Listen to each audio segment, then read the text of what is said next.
شروع کرتے ہیں آج کی کہانی۔ ایک دفعہ کا ذکر ہے کہ ایک وادی میں دو قبیلے رہا کرتے تھے۔ ایک قبیلہ نیچے وادی میں رہتا تھا اور دوسرا قبیلہ جو اوپر پہاڑوں کے اوپر رہتا تھا۔ دونوں قبیلوں کی آپس میں کافی دشمنی تھی۔ جو وادی میں رہتا تھا قبیلہ، وہ زیادہ تر لوگ امن پسند تھے، اور جو پہاڑی پر رہنے والے لوگ جو چور ڈاکو تھے، آئے دن وادی میں رہنے والے لوگوں پر حملہ کرتے اور ان کے جانور اور کھانے پینے کی اشیاء لے کر اپنے قبیلے کی طرف چلے جاتے۔ ان کے پہاڑ پر رہنے کی وجہ سے نیچے رہنے والے لوگ ان پر حملہ نہیں کر سکتے۔ ایک رات ایسا ہوا کہ پہاڑی پر رہنے والے قبیلے نے ریڈ کھیتی کے لیے نیچے وادی میں رہنے والے قبیلے پر حملہ کیا، تو کھانے پینے کی اشیاء اور جانور وغیرہ علاوہ ایک چھوٹے بچے کو بنا ہوا کر کے اپنے ساتھ لے گئے۔ جب اس کی ماں کو پتہ چلا کہ یہ بچے کو بھی ساتھ لے گیا، اس نے رونا شروع کر دیا کافی زیادہ، تو قبیلے کے سردار کے پاس چلے گئی۔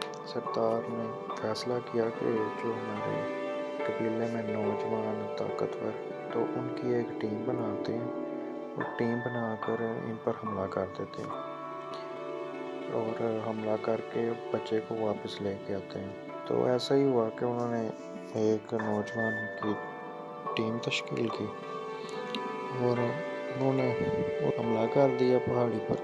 یہ جو تھے نوجوان، کیونکہ انہیں پہاڑی پر چڑھنا نہیں آتا تھا، اس لیے یہ ناکام ہو کر نہ واپس آ گئے۔ تو آخر یہ فیصلہ یہ ہوا کہ پہلے پہاڑی پر چڑھنے کی پریکٹس کریں گے اور بعد میں دوبارہ حملہ کریں گے ان پر۔ ایسا ہی ہوا، انہوں نے دن بدن روز جو ہے اس پہاڑی پر چڑھنے کی پریکٹس کرنی، اور ایسے ہی روز پریکٹس کرتے کرتے ایک دن ایسا ہوا کہ پہاڑی پر چڑھنے کی پریکٹس کر رہے تھے، پہاڑی کی چوٹی کے اوپر سے کوئی چیز انہیں نیچے آتی نظر آئی۔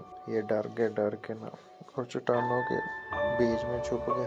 جب وہ چیز نیچے آئی تو انہوں نے دیکھا کہ وہ عورت ہی ہے جس کا بچہ جو ہے انہوں نے اغوا کیا ہوا تھا پہاڑی والوں نے۔ تو وہ اپنے بچے کو لے کے واپس آ رہے تھے۔ دیکھ کر سب حیران پریشان ہو گئے کہ یہ کیسے اکیلے پہاڑوں پر چڑھ کے عورت ہونے کے باوجود اپنے بچے کو واپس لے آئے۔ تو یہ باتیں سن کے عورت نے بولا کہ یہ تمہارا بچہ نہیں تھا، اگر تمہارا بچہ ہوتا تو تم بھی ایسا ہی کرتے جو میں نے کیا۔ بات یہی ہے کہ کیونکہ وہ بچہ تھا اس کا عورت کا، اس کے اندر موٹیویشن تھی، ایک مقصد چھپا ہوا تھا کہ اپنے بچے کو اس نے واپس لے کے آنا۔ ہم سب بھی زندگی میں بہت سے ایسے کام کرتے ہیں جو بظاہر دکھتے ناممکن ہیں، لیکن ان کاموں کے کرنے میں کچھ نہ کچھ بہت اہم مقصد ہوتا ہے ہمارا۔ اگر ہم اس مقصد کو پہچان لیتے ہیں تو بہت ترقی کر سکتے ہیں۔